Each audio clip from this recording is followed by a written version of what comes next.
They get what they want, economic chaos in the West, and the value of your gold increases many times.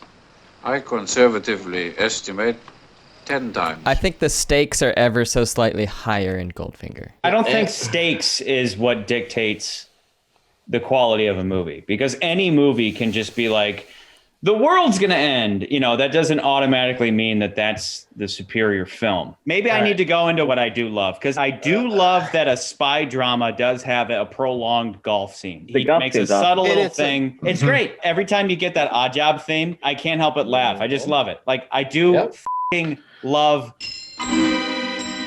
I love the scene where his caddy says, "Then we've got him." That scene always gets forgotten. Like, nobody mentions that. Everyone mentions Odd Job. Everyone mentions Goldfinger, you know. But I love the golf scene when it's literally comes down to... You play a Schlesinger 1, don't you?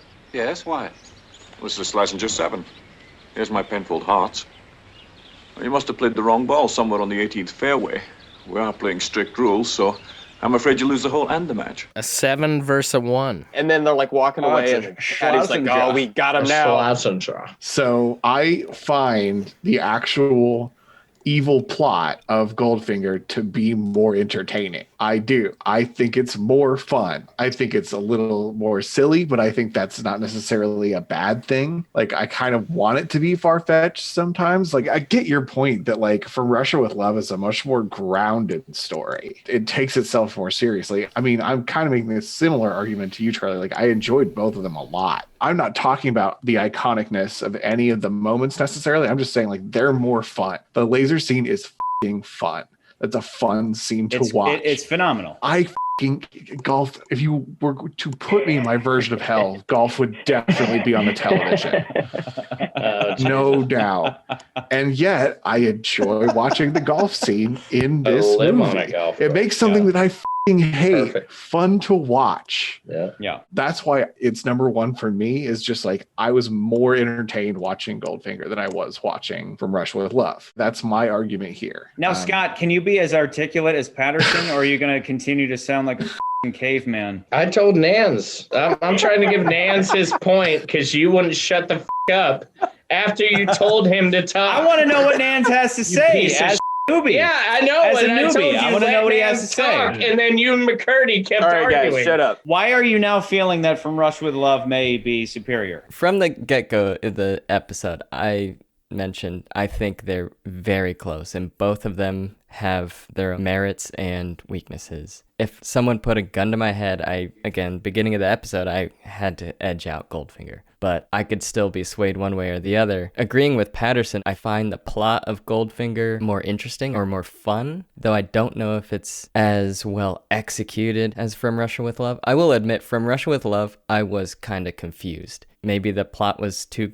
convoluted for my simple brain, and Goldfinger's kind of attractive to me because it's just really straightforward, like bank heist sort of thing. From Russia with Love, I feel like I was more entertained throughout the movie. Goldfinger, I feel, had kind of a lull. I feel like James Bond does more in From Russia with Love. He's kind of in captivity for most of Goldfinger, and I feel like he doesn't do a whole lot, especially once he's been captured. He does seduce Pussy Galore eventually, but... The story of Goldfinger is very straightforward.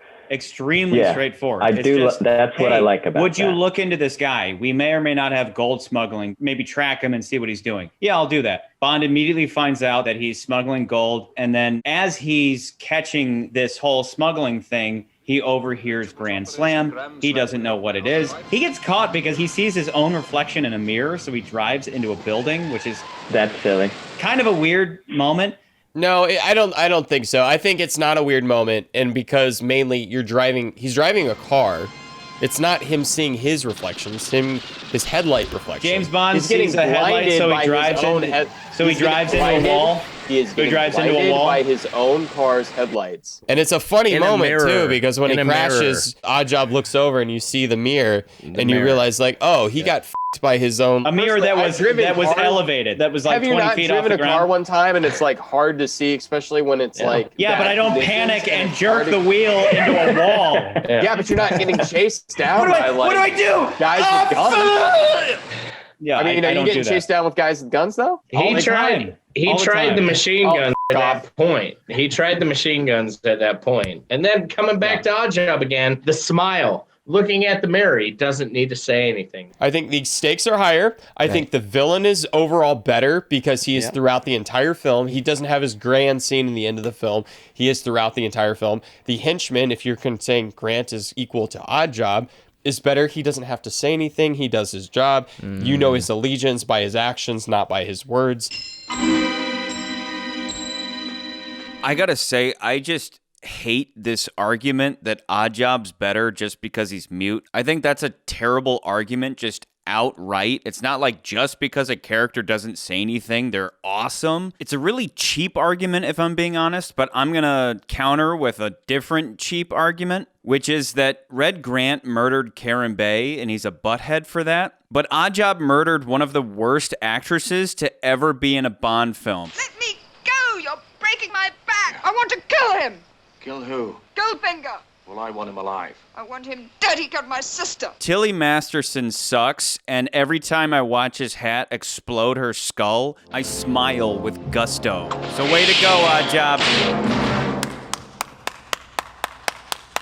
Oddjob is just cool, though. And I gotta say, that kind of reflects the best argument that you guys have made so far, which is that Goldfinger is just more fun than From Russia with Love. Charlie, let me add this. From Russia with Love, the entire film takes a nosedive into the gypsy scene. If you were to analyze the whole movie as a whole, the gypsy scene does not need to be in the movie. It doesn't. Yes. It's literally a scene that the film takes... That's very true. But with Goldfinger, every scene is about James Bond versus Goldfinger. The whole film. But I do love the whole scene. film. I love those scenes. That's where Red saves his ass. That's more than true. any other part in the movie. That's fair. That's where he saves his ass. Saved your life at the gypsy camp. But that point's also already made when he goes to the cathedral and he kills the dude who could kill Bond. That same point's already made. From Russia with Love has a lot of, hey, let's go over here. Let's go see this. Whereas Goldfinger's kind of tight in the fact that every single scene really is about him facing off against Goldfinger. Let me respond to that. I completely agree that Goldfinger is significantly more of a simple plot, and that's really good for the movie. Yeah. I think I dig the whole idea of From Russia with Love is a little bit more of a convoluted plot where there's this third party that's having East and West fight each other, and, you know, who's got this Lecter thing? What is the Lecter? How are we going to get it? Goldfinger is just like, whatever. F all that. It's a very simple, straightforward plot. And I'm usually the one that's like the advocate for the simple, straightforward plot. That's usually me. Off. Both are. Both are simple plots, dude. No.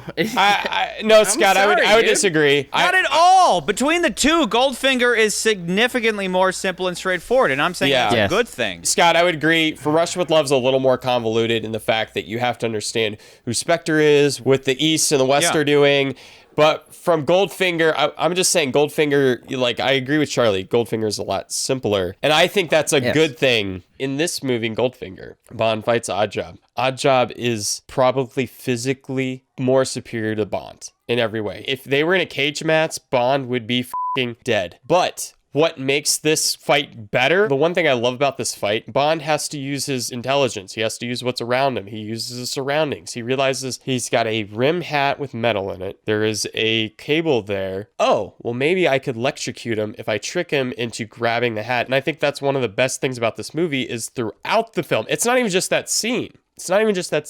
Throughout the film, we see Bond using his intelligence to best the villain, whether it's in the golf scene, whether it's him sitting on a table getting his balls lasered. He always has something up his sleeve and he's using his mind. And that's what's funny is I think this movie, in a way, it's like the beginning of the end with the Bond franchise where he introduces the super gadgets, right? Now we see all these super gadgets and we see more and more. We'll see that in other films. We'll talk about that later. But even though we introduced that in this film, the super spy, the other two films, they're spy movies. This movie's the super spy movie. Even though we have that, Bond, at least you can see he's using his intelligence to get past a lot of these problems and not just his physicality. And I like that about this movie. I think that's actually like the smarter thing about this movie that may or may not get overlooked. maybe I do like the seriousness of From Russia with Love, right? Like certain aspects of the setting. It's like my personal preference, not by things you can count, because I think that's what bothers you, Charlie, is if we like just try to count things and compare it, and that doesn't work. That's not compelling to you. But I think that in the other end, it's like, no, but as a film, it's tight. Can't give any points against the plot is well done. The blowing up of the gold instead of stealing the gold was a great moment. And these kinds of things, it comes together in a really good way. And it has more of the goodness that you want out of a Bond movie. And so in that way, I think it goes to the top. I think there's a lot of stuff about Goldfinger that is just, you kind of laugh at it whenever Oddjob comes on the scene and you have his little stings in the music. I laugh. Pussy Galore, I laugh. Guy Hamilton definitely brought a certain sense of humor to the franchise. There's a lot of goofy stuff, and From Russia with Love, you take it seriously. It's a much more serious spy drama. I appreciate it so much more on those levels. That's why I like it, but it raises an interesting question, which is from here on, what is going to be superior, a good movie or a good Bond movie? And that's a very important distinction to make.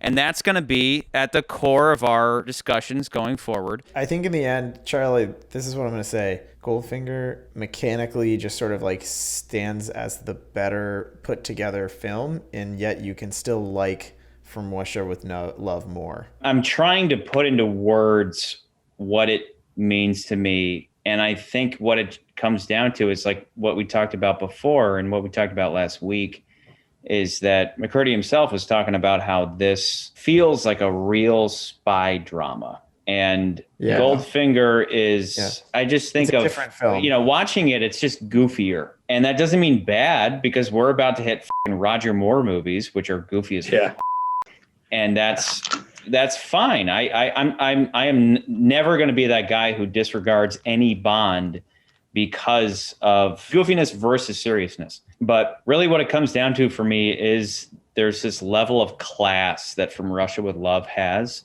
that Goldfinger just doesn't. And maybe Goldfinger is more of a blockbuster. It's maybe bigger in scope, but it just doesn't beat the simplistic and classy elements of From Russia with Love that I appreciate so much. The thing that I said last week was that what makes From Russia with Love, for a lot of critics, is one of the best films, is that it doesn't dive into the comic bookiness of a lot of the James Bond films going forward. And I think Goldfinger is the opposite. It is a very comic booky movie, of course, because it has a f***ing supercar. That being said, I think this is a better movie because it is a more entertaining film. I think throughout, there's a lot more going on. It's a tighter movie. It's easier to follow than I think it is the last film. Goldfinger throughout the entire movie is doing things. We see him having his meeting with the crime bosses throughout America. If this was Spectre, Spectre would hire a Red Grant character to take the car that is made of a gold, to smuggle it to a location. But you know what Goldfinger does? He himself is sitting in the car with his main henchman. He goes to the factory. He gets that melted down. This is an active villain. He is literally doing everything. He is not telling his henchmen to do these things. He's involved in doing these things himself. That, I think, makes him a better villain because he's active. He's not just a guy sitting around telling his henchmen, you go there, you do this. He's doing it himself. Goldfinger is just a simple crook. He's just a guy who wants his gold to be worth more. That's it. He doesn't have any greater motivation. Is Auric Goldfinger's only motivation money? And Red Grant has a deeper motivation. I still think Red is a great character. Goldfinger is in many ways like the common crook. However, what I like about Goldfinger is that he is very much underestimated by either his looks or by the fact that he's just this German guy who seems like he's an idiot. But every time he's overlooked, there's always something in Goldfinger's back pocket that's like, I would never have thought to wear a general's uniform at Fort Knox, but Goldfinger thought of that. I will say, if we're comparing them in that fashion, Red Grant went deeper. Red Grant straight up played an English agent for a while, but I will totally give props to Goldfinger. That's the crazy thing about him, is that while he did suddenly pretend to be a military official, but he pulls out a golden gun, not giving a that maybe that gives away that he's not a normal officer. That's true, but even all the other scenes outside of that scene, right? He's always got something in his back pocket. to get Bond. Whether it's even him saying, oh, by the way, Bond, I own the club. But what does the club secretary have to say? Oh, nothing, Mr. Bond. I own the club. He's always in control, yeah. He's always ahead of the game, even though you don't think he's going to be, just because he looks like a big oaf. Again, like the first scene we meet him in, Bond screws him over in a card game, and he kind of underestimates him. He's like, this is, I fight Russians. I fight all these Spectre agents. Like, who's this gold smuggler? Who gives a f*** about this guy?